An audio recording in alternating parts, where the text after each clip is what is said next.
Saludos, comunidad. Este canal existe por culpa de ustedes. Y por primera vez estoy abriendo un espacio para quienes quieran estar aún más cerca, el Patreon. Al suscribirte te conviertes en uno de los responsables de cada video que está por venir. Ahí vas a encontrar videos exclusivos para suscriptores, acceso anticipado a los nuevos relatos antes de que lleguen al canal oficial, las historias sin ningún anuncio interrumpiéndote, y un sello oficial de apoyador visible para toda la comunidad, para que todos sepan que tú construyes esto aquí junto a mí. No es solo apoyo, es pertenencia. El enlace está en la descripción. El código QR está en pantalla. Gracias a cada uno que se sume a esto.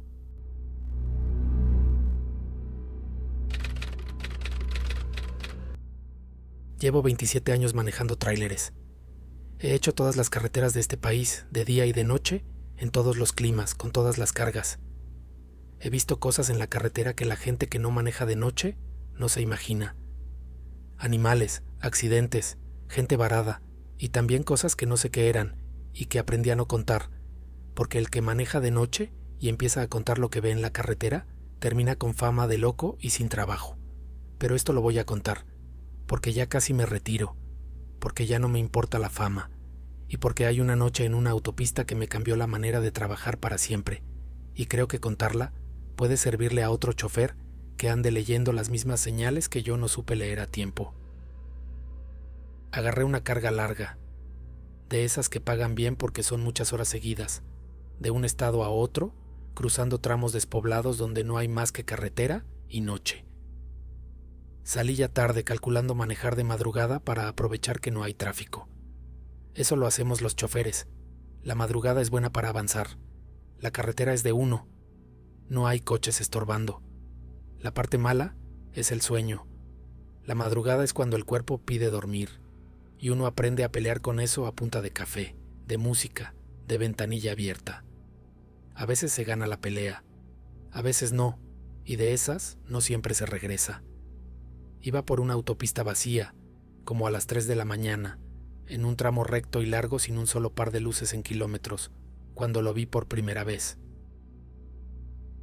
Un hombre caminando en el acotamiento, del lado derecho en la orilla, caminando en la misma dirección que yo, pero de espaldas, caminando de espaldas, dándome la espalda, avanzando hacia adelante sin verme venir. No tuvo nada de raro al principio.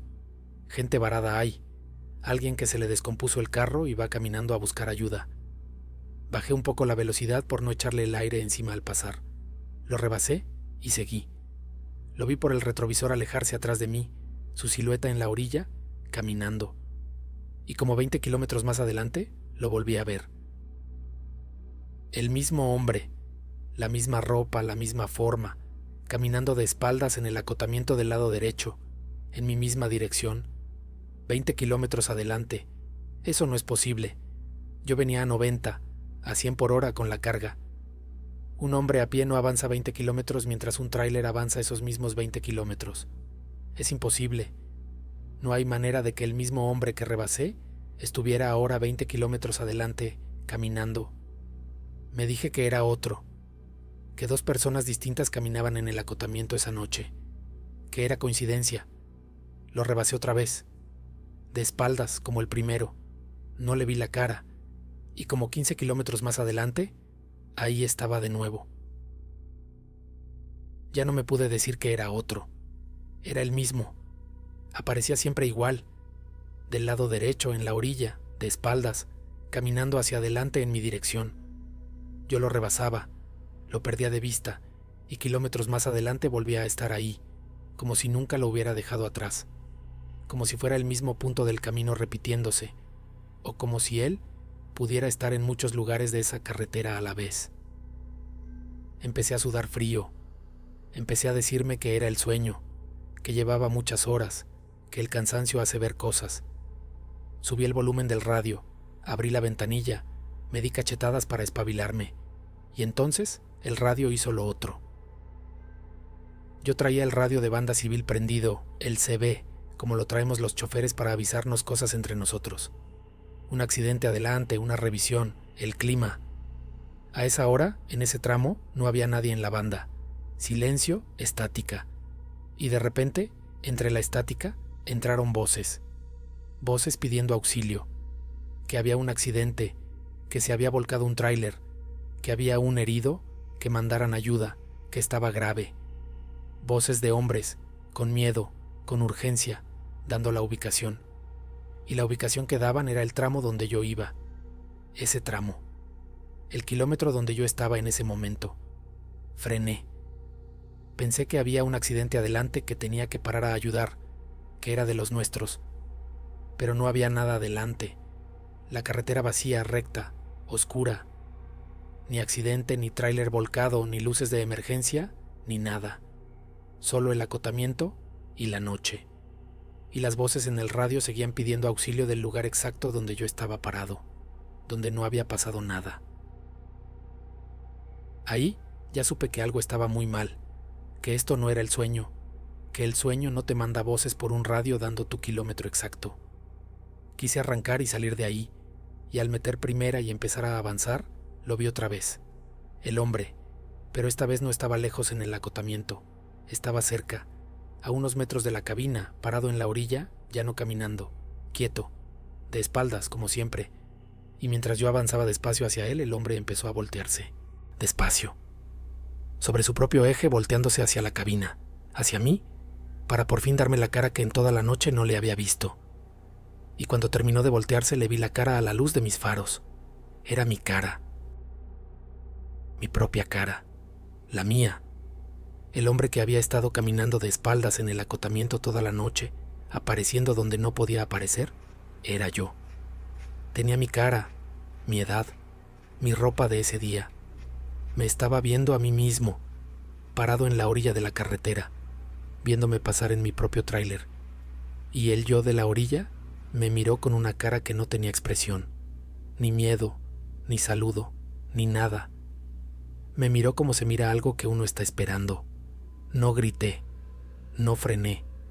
Pisé el acelerador con todo lo que la carga me permitía y me fui de ahí, sin volver a mirar el retrovisor, sin volver a mirar la orilla, con el corazón saliéndoseme y el radio que de repente se había quedado callado, en estática otra vez, como si nunca hubiera habido voces.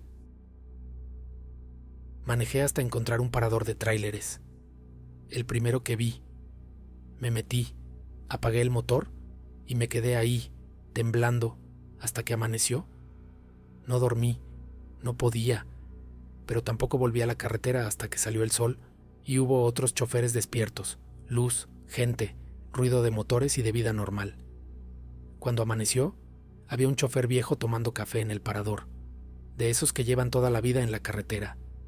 Me senté cerca y no sé por qué le conté, a medias, sin lo de mi cara. Eso no se lo conté a nadie hasta hoy. Le conté lo del hombre en el acotamiento y lo de las voces en el radio, y le dije el tramo. El chofer viejo dejó de tomar su café, y me dijo que ese tramo lo conocían todos los que llevaban años en esa ruta.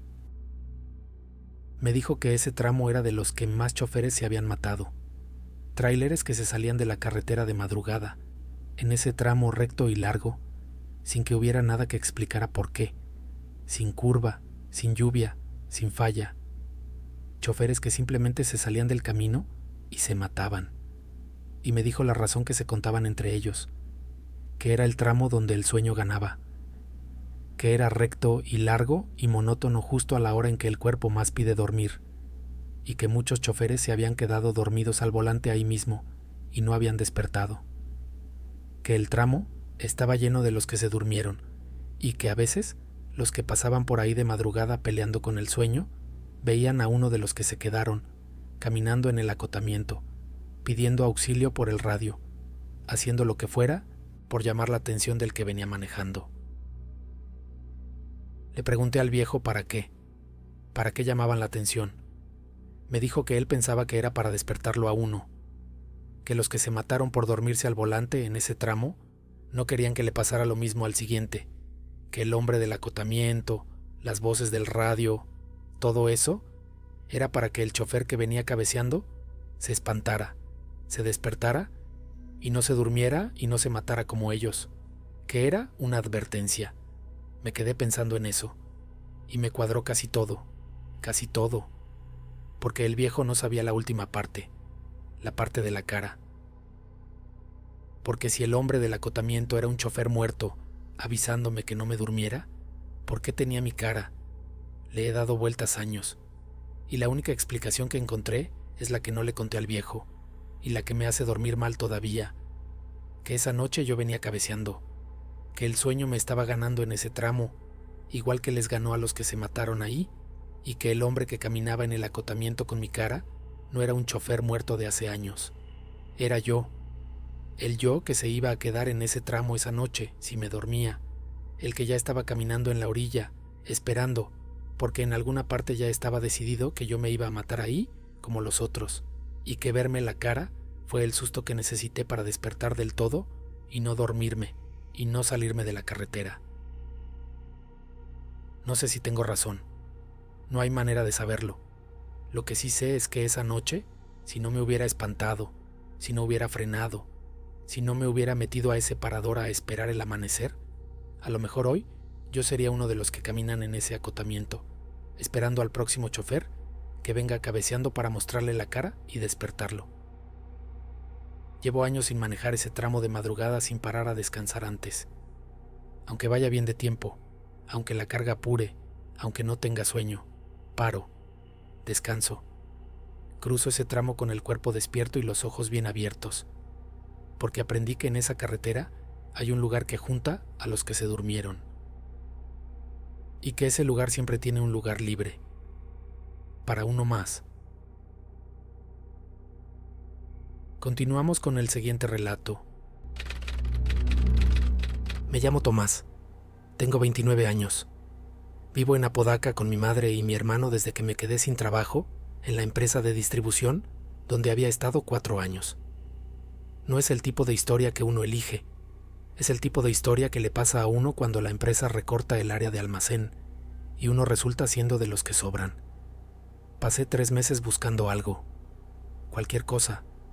No soy orgulloso de los tipos de trabajo que uno acepta cuando lleva 3 meses buscando y tiene a su madre preguntando todas las noches cómo va la búsqueda con esa voz que intenta no sonar preocupada y no lo logra. El trabajo de velador lo encontré en una bolsa de empleo en línea. Turno nocturno, Parque Industrial de Apodaca, empresa de manufactura de componentes plásticos. Sueldo razonable, sin experiencia requerida. Llamé ese mismo día. Me dijeron que podía empezar el lunes. El lunes llegué a las 10 de la noche a la planta. La planta era enorme, no de esa manera que uno dimensiona cuando lee una descripción, de esa manera que uno entiende cuando está parado frente a ella a las 10 de la noche y la ve iluminada desde afuera con esas luces industriales que hacen que todo lo que está más allá de su alcance se vea más oscuro de lo que realmente es. 3 naves conectadas, estacionamiento de camiones en el lateral, caseta de entrada con un monitor y una radio. El tipo de instalación que de día es solo un lugar de trabajo y de noche es otra cosa completamente. El hombre que salía cuando yo llegaba se llamaba Gerardo. Llevaba, según me dijo mientras recogía sus cosas de la caseta, 1 año y medio en ese turno. Me dijo que el trabajo era tranquilo, que las rondas eran cada hora, que las cámaras cubrían la mayoría de los puntos, pero que había ángulos muertos en la nave 3 y que había que verificar con la linterna. Me explicó dónde estaban los extinguidores, cómo funcionaba el sistema de alarma, qué hacer si alguna máquina encendía sola por un problema eléctrico. Eso fue en los primeros 2 minutos. Lo que dijo en el tercer minuto, ya con la mochila en el hombro y un pie hacia afuera, fue esto. Si escuchas que alguien te llama por tu nombre, no respondas. Le pregunté qué quería decir. Me dijo que nada más eso, que no respondiera.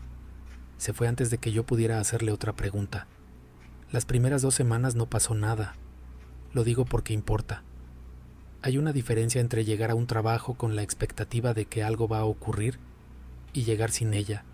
Y yo llegué sin ella porque el aviso de Gerardo lo había archivado como la excentricidad de un hombre que llevaba 1 año y medio en turno nocturno solo y que quizás había desarrollado con el tiempo las supersticiones específicas de la soledad y el silencio. Los turnos nocturnos hacen eso. Uno aprende el sonido de cada tubo, de cada máquina enfriándose, y en algún punto el cerebro empieza a poblar los silencios con cosas que no están ahí. Eso me dije. Las 2 primeras semanas hice mis rondas, revisé mis ángulos muertos, tomé mi café en la caseta y no escuché nada que no tuviera explicación. La tercera semana empezaron los pasos, no en todas las rondas, no de manera dramática. En la segunda ronda de las madrugadas del martes y del jueves, que eran los días en que la planta quedaba completamente parada, sin ningún turno de mantenimiento, sin nadie, empecé a escuchar pasos en el corredor que conectaba la nave 2 con la nave 3. Pasos claros, con el ritmo específico de alguien que camina sin prisa por un corredor de concreto. Pasos que cuando yo apuntaba la linterna hacia el corredor, no encontraba nada a qué pertenecer. La primera vez que los escuché me quedé quieto durante varios segundos y luego caminé hacia el corredor, con la linterna encendida. Vacío. El corredor de 40 metros entre las 2 naves, con las máquinas apagadas a los lados y el suelo de concreto limpio. Nada. Revisé el ángulo muerto al fondo que Gerardo me había mencionado. Nada. Anoté en la bitácora, ruido indeterminado en corredor 2 a 3, sin fuente visible, y seguí con mi ronda. La segunda vez, una semana después, no fui a investigar. No fue una decisión consciente. Fue el cuerpo tomando la decisión antes de que yo terminara de pensar en ella. Me quedé en el punto de la ronda donde estaba. Escuché los pasos recorrer el corredor de extremo a extremo y esperé a que pararan. Pararon en 2 minutos. Seguí mi ronda. Ese fue el momento en que entendí que Gerardo no había sido excéntrico. Las máquinas fueron en la 4ª semana. La planta tenía 12 máquinas de inyección en la nave 1. Equipos grandes, de esos que de día hacen un ruido que uno tiene que levantar la voz para hablar encima. De noche, apagadas, eran 12 siluetas metálicas en la oscuridad que las luces de emergencia iluminaban apenas. Yo había aprendido a caminar entre ellas sin pensar, con la linterna apuntando al frente, con el olfato abierto al olor de aceite caliente que a veces anunciaba un problema en alguna manguera. El martes de la 4ª semana, en la ronda de las 2 de la mañana, la máquina número 7 encendió sola, no de golpe, con ese proceso gradual de los equipos industriales, el tablero de control iluminándose, el motor haciendo el sonido inicial de calentamiento, el brazo hidráulico moviéndose hacia la posición de espera, el proceso completo de inicio de una máquina de inyección que nadie había operado. Me quedé parado a 3 metros mirándola. La máquina completó su secuencia de inicio. Se quedó en posición de espera, lista para operar, sin nadie al panel de control, con la planta vacía a su alrededor. La apagué con el interruptor de emergencia. Llamé al número del supervisor que me habían dado para incidentes técnicos. El supervisor me dijo que probablemente era un error en el temporizador de mantenimiento programado, que lo revisarían en el turno de día, que no había de qué preocuparse. Lo anoté en la bitácora. Seguí mi ronda. La semana siguiente la máquina número 4 encendió en la ronda de la 1. La semana después, las máquinas 2 y 9, con 20 minutos de diferencia entre una y otra. El supervisor siguió diciendo que era el sistema de mantenimiento programado. Yo dejé de llamarle. La voz empezó en la 5ª semana. No era una voz que yo no reconociera. Eso es lo primero que hay que entender, y es lo que hace que sea diferente de cualquier otra cosa que había pasado hasta ese momento. Era la voz de Gerardo, el hombre que me había dado el turno, con quien había hablado 3 minutos, y que sin embargo tenía una voz lo suficientemente específica, lo suficientemente particular como para que yo la reconociera sin ninguna duda cuando la escuché llamarme desde la nave 3. Tomás, una sola vez, desde el fondo de la nave 3, desde el ángulo muerto que Gerardo me había mencionado, con esa entonación de alguien que quiere que lo escuchen, pero no quiere hacer escándalo. La entonación de alguien que sabe que uno está ahí y que solo necesita que uno voltee. Recordé lo que Gerardo me había dicho. No respondí. Me quedé parado en el corredor con la linterna en la mano y el corazón haciendo lo que hace el corazón cuando el cuerpo recibe información que el cerebro todavía no terminó de procesar, y no respondí, y esperé. Silencio. 2 minutos de silencio después de la voz, y luego el silencio normal de la planta a las 2 de la mañana. Los tubos, el sistema de ventilación apagado, el concreto. Terminé mi ronda. Fui a la caseta. Me serví café que ya estaba frío. Me senté frente al monitor de las cámaras y revisé el ángulo de la nave 3. En la cámara, nada. El ángulo muerto era ángulo muerto también para el sistema de vigilancia. Lo que estuviera ahí, si estaba ahí, no era capturable. Lo que sí capturaba el sistema de cámaras era otra cosa. Lo descubrí de casualidad, revisando el material de la semana anterior durante uno de los momentos muertos de la madrugada. Estaba buscando la grabación de cuando había encendido la máquina número 4, y en lugar de eso encontré algo en la grabación de la cámara del corredor central, la única cámara que tenía ángulo tanto hacia la nave 2 como hacia el inicio de la nave 3. A las 3:15 de una madrugada de hacía 9 días, mientras yo estaba haciendo la ronda de la nave 1, había algo en el corredor central. No una figura clara. La cámara era de resolución media y la iluminación de emergencia del corredor no era buena. Pero había algo, una perturbación en la imagen, en el punto exacto donde las luces de emergencia de una nave terminaban y las de la otra empezaban, ese 1.5 metros de penumbra entre los dos sistemas de iluminación. Algo que el ojo reconocía como presencia, aunque la imagen no lo capturara con nitidez. Lo observé en loop durante varios minutos. La perturbación se movía, despacio, hacia el fondo del corredor, con ese desplazamiento que las cámaras a veces producen cuando hay movimiento en condiciones de luz deficiente. Pero había dirección en el movimiento. Había, si uno miraba suficiente tiempo, algo que se parecía demasiado a la silueta de algo que caminaba. Retrotraje 2 semanas más de grabaciones esa noche. La perturbación estaba en 16 de las noches que revisé, siempre en el corredor central, siempre en ese 1.5 metros de penumbra, siempre entre las 2 y las 3 de la mañana, siempre moviéndose hacia la nave 3. Llamé a Gerardo. Tenía su número porque me lo había dado el encargado de recursos humanos como contacto de referencia. Lo llamé un martes en la tarde, antes de mi turno, sentado en el estacionamiento de la planta con el sol todavía hasta arriba y la sensación específica de que necesitaba hacer esa llamada con luz de día. Gerardo contestó al tercer timbre. Le dije quién era. Le dije que estaba en el turno que él había dejado. Le dije que quería preguntarle algo. Hubo un silencio del otro lado de la línea que duró más de lo que debería durar el silencio de alguien que simplemente está pensando cómo responder. Luego me preguntó qué había escuchado. No cómo estaba el trabajo, no qué quería preguntarle, qué había escuchado. Le dije que una voz, que usaba su voz, que venía de la nave 3. Otro silencio. Me dijo, ¿respondiste? Le dije que no. Escuché algo del otro lado que podría haber sido alivio, si el alivio pudiera sonar cansado. Me dijo que bien, que nunca respondiera, que mientras no respondiera, no pasaba del corredor. Le pregunté qué quería decir con que no pasaba del corredor. Me dijo que cuando uno respondía, la voz sabía dónde estaba uno, que mientras uno no respondiera, la voz buscaba pero no encontraba, que era como... Tardó en encontrar la comparación, como cuando uno apaga la luz y espera quieto y lo que está en el cuarto no sabe dónde agarrarte. Le pregunté cómo sabía eso. Silencio. Me dijo que había habido un velador antes que él, que había durado 3 semanas. Le pregunté qué había pasado con él.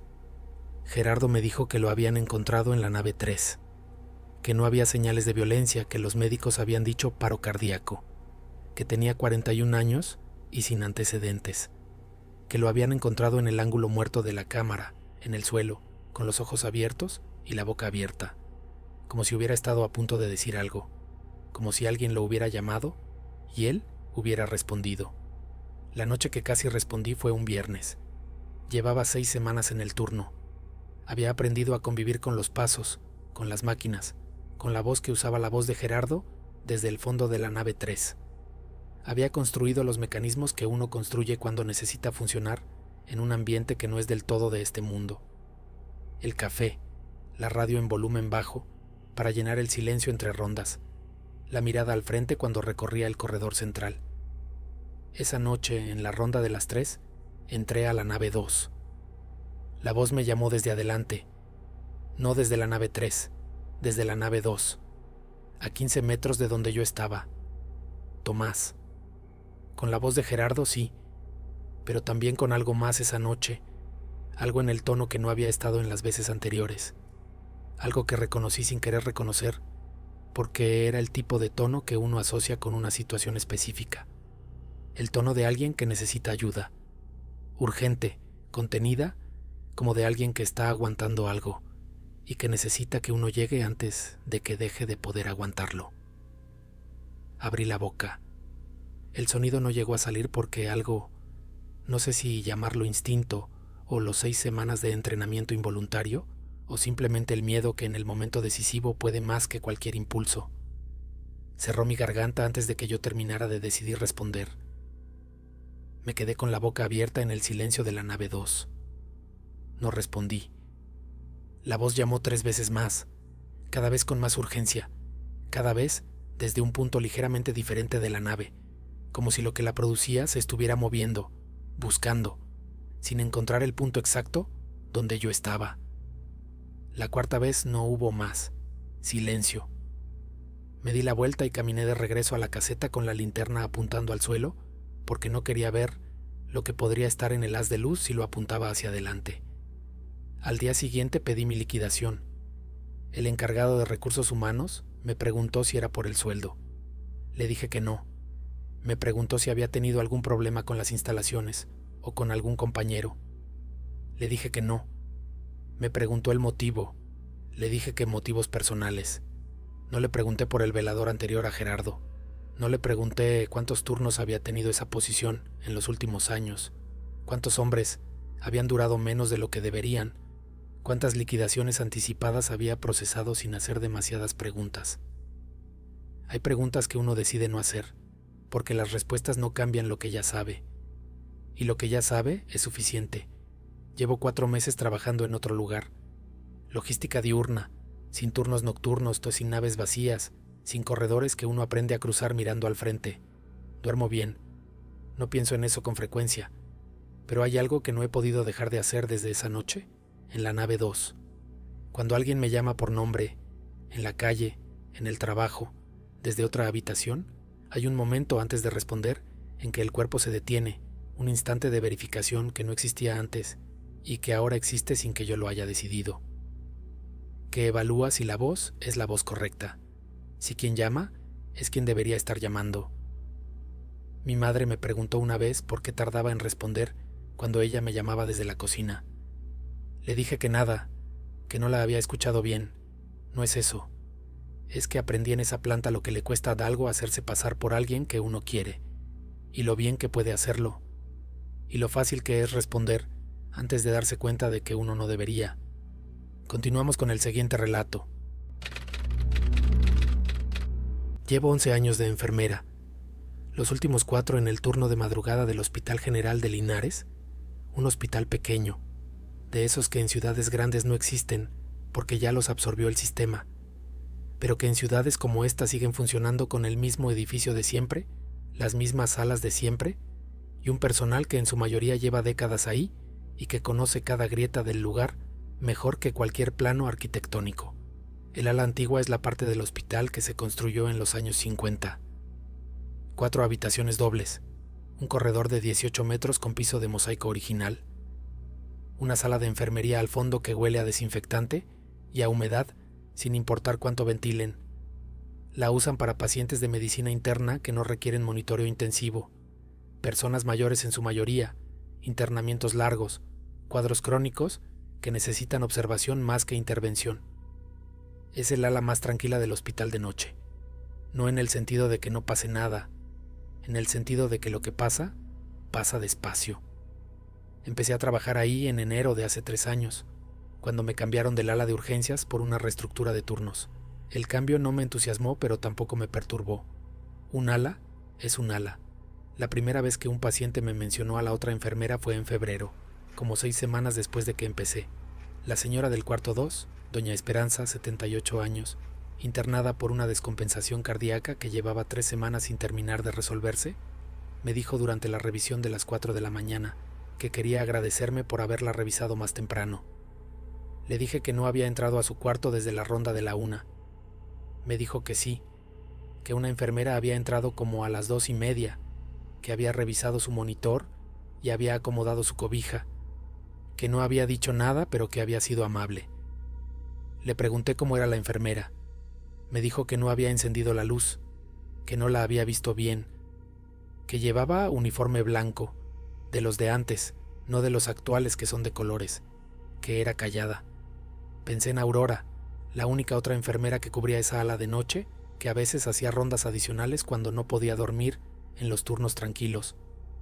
Le pregunté a doña Esperanza si había sido una mujer joven o mayor. Me dijo que no había podido verle bien la cara.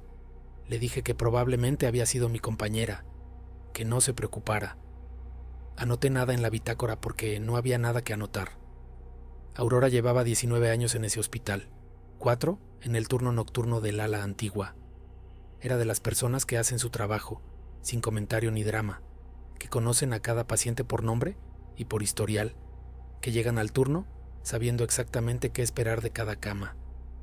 Le pregunté casualmente si había entrado al cuarto 2 entre la 1 y las 4 de esa noche. Me dijo que no, que había estado en la sala de enfermería desde las 2, porque tenía reportes que completar. Le mencioné lo que me había dicho doña Esperanza. Aurora no respondió de inmediato.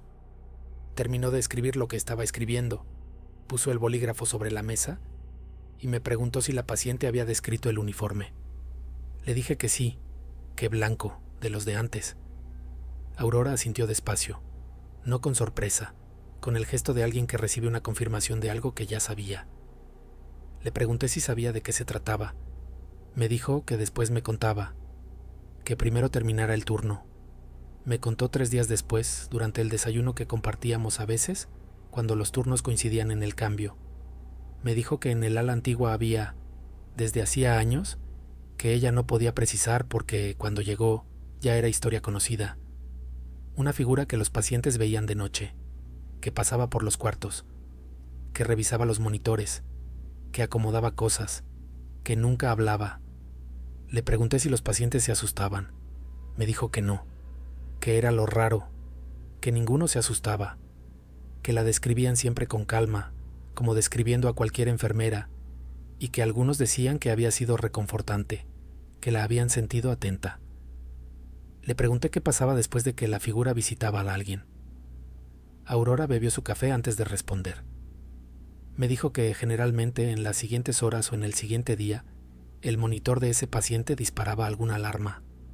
No siempre muerte, a veces un episodio que requería traslado a intensivo, a veces un deterioro que pedía intervención, pero siempre algo.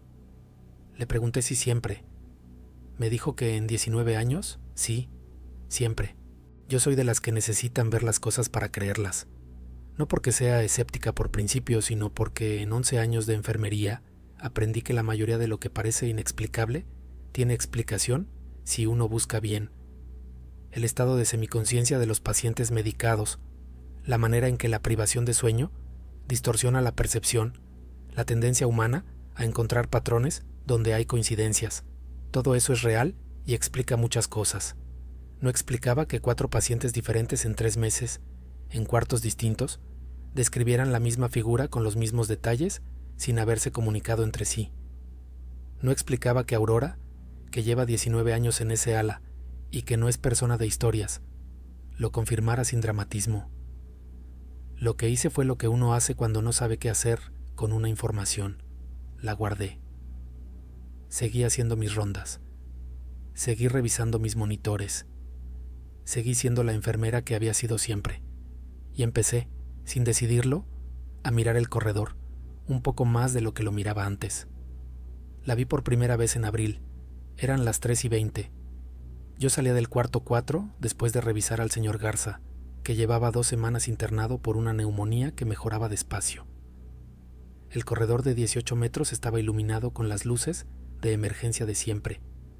Esa luz baja que hace que todo tenga sombra, aunque no haya nada que proyectarla. Al fondo del corredor, junto a la puerta del cuarto 1, había una figura. No vi detalles. La distancia y la luz no lo permitían. Vi una silueta de mujer, con algo que podría haber sido uniforme blanco, parada de frente a la puerta cerrada del cuarto 1. Quieta, sin moverse. Me quedé donde estaba. La figura estuvo ahí 30 segundos, quizás 40. Luego, no estuvo, sin moverse hacia ningún lado.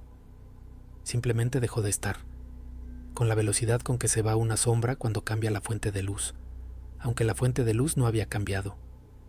Fui al cuarto 1. La paciente doña Carmen, 74 años, dormía. Monitor estable, nada fuera de orden. Anoté en mi libreta personal, no en la bitácora, la hora y lo que había visto. Durante los 2 meses siguientes la vi 4 veces más. Siempre al fondo del corredor, siempre de noche, siempre cerca de algún cuarto. Nunca lo suficientemente cerca para ver detalles. Nunca el tiempo suficiente para hacer algo más que detenerme y mirar antes de que dejara de estar. En las 4 ocasiones, el paciente del cuarto junto al cual había aparecido tuvo algún evento en las horas siguientes. Una caída de presión, un episodio de fibrilación que requirió intervención, un deterioro respiratorio que pedía traslado. Nada que yo pudiera haber predicho con los datos que tenía antes de la ronda. Dejé de anotarlo porque ya sabía lo que iba a encontrar. La noche que cambió algo en cómo hago mi trabajo fue en junio. Don Ernesto llevaba 3 semanas en el cuarto 3. 81 años, cáncer de colon en etapa terminal, internado para manejo de dolor y para que su familia tuviera apoyo durante lo que los médicos habían determinado que serían los últimos días. Era un hombre tranquilo. En las revisiones de madrugada, cuando estaba despierto, hablábamos poco. Él no necesitaba conversación y yo había aprendido a no ofrecerla cuando no se pedía. Esa noche entré al cuarto 3 a la 1:30 para la ronda de rutina. La figura estaba parada junto a su cama, no al fondo del corredor, dentro del cuarto, a 1 metro de don Ernesto, de espaldas a mí, mirando hacia él. Me detuve en el umbral. El uniforme blanco, como los de antes, con esa silueta que tenía algo de distinto en la proporción, en la manera de estar parada, que no correspondía exactamente con ninguna persona que yo hubiera visto. Don Ernesto estaba despierto. Podía ver sus ojos abiertos en la oscuridad, reflejando la luz del monitor. Miraba hacia la figura con la expresión que tienen algunas personas cuando ven algo que reconocen, pero que no esperaban ver todavía. No había miedo en su cara. Me quedé en el umbral sin entrar, sin hacer nada, sin encender la luz. Duró quizás 2 minutos. Luego la figura no estuvo. Entré al cuarto. Revisé el monitor de don Ernesto. Sus signos estaban estables. Me preguntó, en voz baja, si yo también la había visto. Le dije que sí. Me dijo que era su madre, que llevaba muchos años muerta, pero que la había reconocido de inmediato. No le respondí nada porque no había nada que responder a eso. Don Ernesto murió a las 5:40 de esa mañana. En paz, según todos los indicadores que tenemos para medir eso. Sin agitación, sin dolor visible, con la familia que había llegado a las 5 cuando les llamamos, porque los signos empezaron a cambiar. Murió mientras su hija le sostenía la mano y yo estaba en la puerta del cuarto. Esa tarde, antes de irme, busqué a Aurora. Le conté lo que había visto en el cuarto de don Ernesto. Le pregunté qué hacía ella cuando la veía junto a un paciente. Me dijo que nada, que esperaba afuera, que había aprendido que la figura hacía algo que ella no podía hacer, que preparaba a los pacientes para lo que venía, de alguna manera que ella no sabía describir, pero cuyos efectos había visto demasiadas veces para cuestionarlos, que los pacientes que ella visitaba morían con menos angustia, que los familiares decían que habían estado tranquilos en las últimas horas. Le pregunté si alguna vez había intentado entrar al cuarto mientras estaba la figura. Tardó en responder. Me dijo que una vez, al principio, cuando todavía no entendía qué estaba viendo, que había entrado y encendido la luz, que la figura había desaparecido, que el paciente que había estado tranquilo hasta ese momento había tenido una muerte muy difícil, angustia, agitación, dolor que costó manejar. Me dijo que no había vuelto a interrumpir, que a veces la ayuda que uno puede dar es no interferir con la ayuda que alguien más está dando. Continuamos con el siguiente relato. Trabajo de afanadora desde hace 14 años. Los últimos 6 en la primaria Benito Juárez del Centro, que es una escuela vieja, de las que tienen patio empedrado y salones con techo alto y ventanas de madera que ya no cierran bien. No es el trabajo más glamoroso del mundo, pero es estable, es mío, y en 14 años aprendí a no quejarme de lo que funciona. Mi turno empieza a las 3 de la tarde, cuando los niños salen, y termina cuando termino, generalmente entre las 7 y las 8 de la noche. dependiendo de qué tan desastre hayan dejado los salones. Trabajo sola.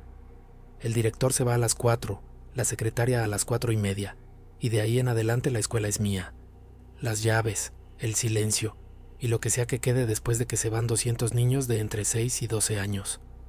Lo primero que quiero decir es que yo no fui buscando nada de lo que voy a contar. No soy de las que se quedan a explorar, ni de las que le buscan explicación sobrenatural a los ruidos de un edificio viejo. 6 años en esa escuela, 4 sin que pasara nada, y luego 2 años con lo que voy a describir. Así que no es que el lugar siempre haya sido raro. Algo cambió. No sé qué ni cuándo exactamente, pero algo cambió. Los primeros ruidos los escuché en octubre de hace 2 años.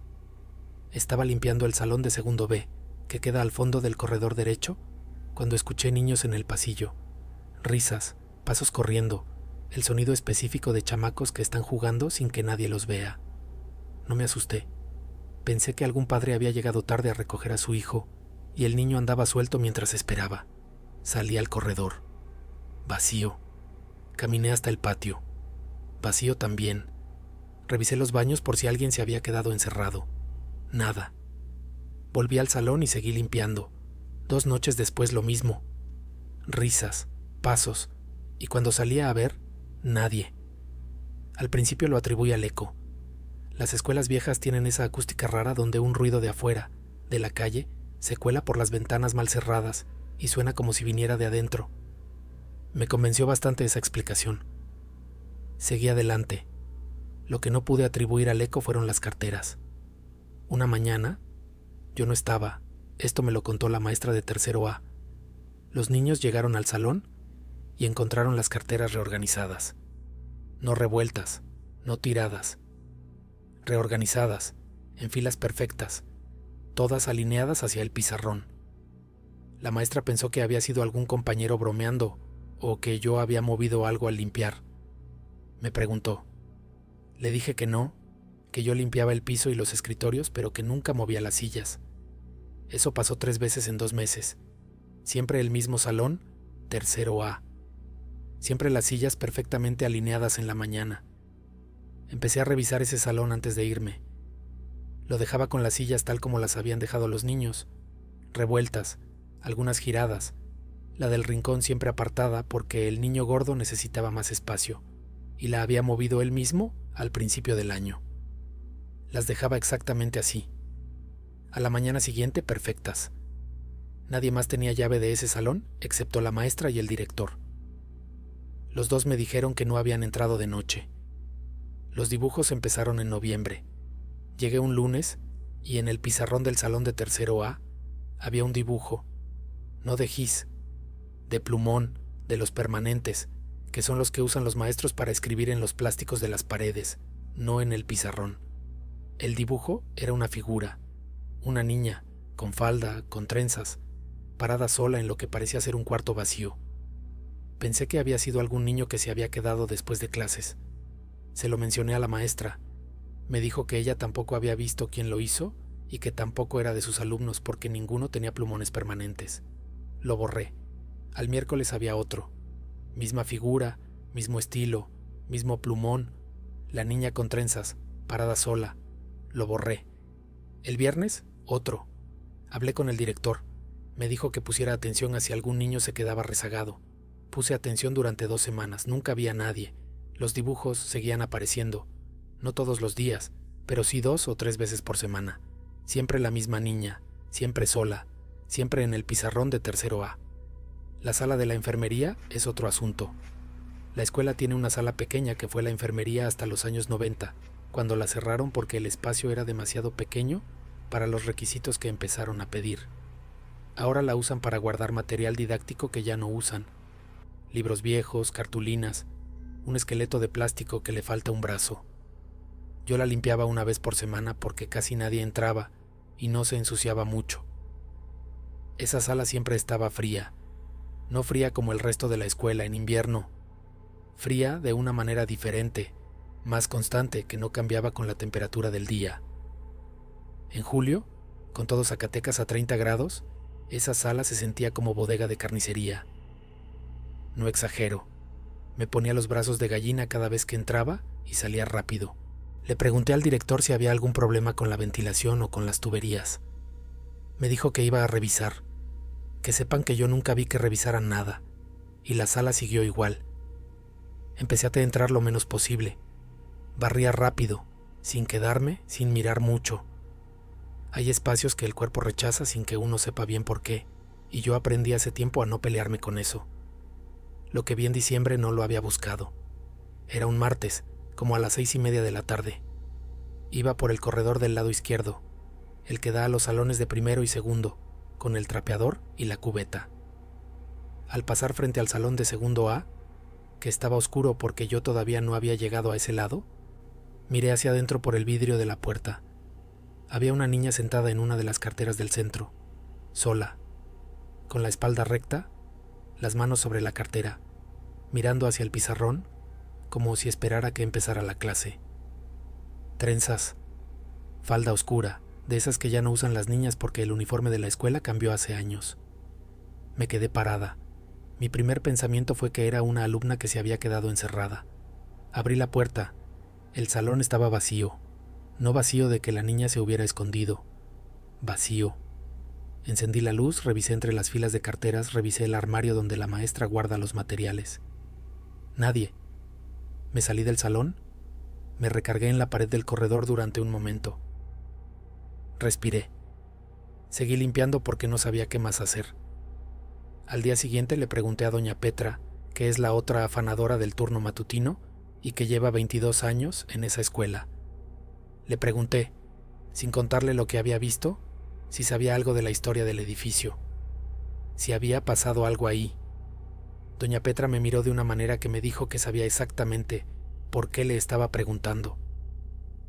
Me dijo que hace muchos años, cuando ella todavía era nueva, una niña de segundo año había muerto en la escuela, que había tenido una convulsión durante el recreo y que la habían llevado a la enfermería mientras esperaban la ambulancia, que la ambulancia tardó demasiado.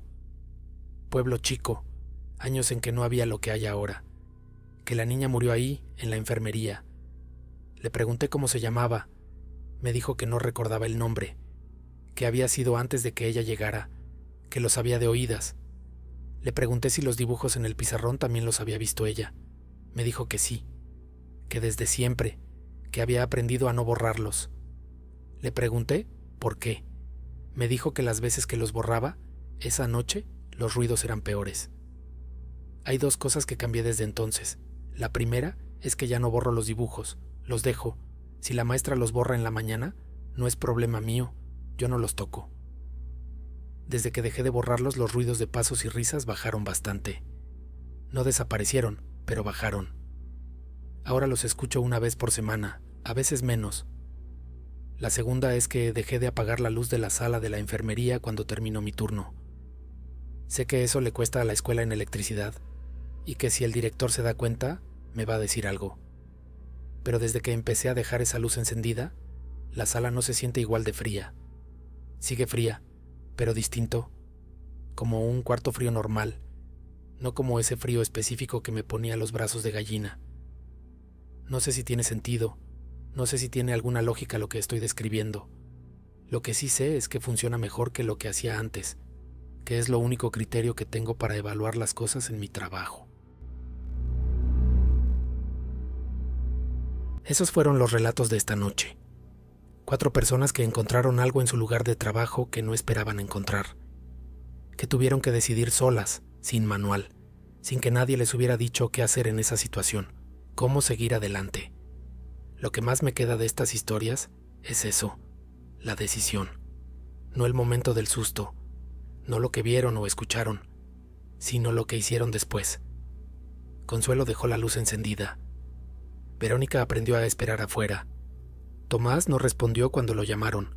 El cuarto narrador de esta noche tomó la suya también. Y si llegaste hasta aquí, ya sabes cuál fue. Ninguno eligió la opción más fácil, que hubiera sido no ver, no escuchar, no darle nombre a lo que estaba pasando. Todos en algún punto decidieron que era mejor saber, aunque saber no trajera ninguna explicación útil. Solo la certeza de que había algo ahí, y que había que aprender a vivir con eso o marcharse. Algunos se quedaron, Algunos se fueron. Todos cambiaron algo en la manera en que hacen las cosas desde entonces. Si tienes una historia, de trabajo, de casa, de un lugar donde algo no cuadraba y nunca encontraste por qué, escríbeme al correo de la descripción, la leo yo. Y si es de las que merecen ser contadas, la cuento aquí. Suscríbete si todavía no lo has hecho. Y deja tu nombre y tu ciudad en los comentarios. No importa desde dónde nos escuchas esta noche. Hasta la próxima.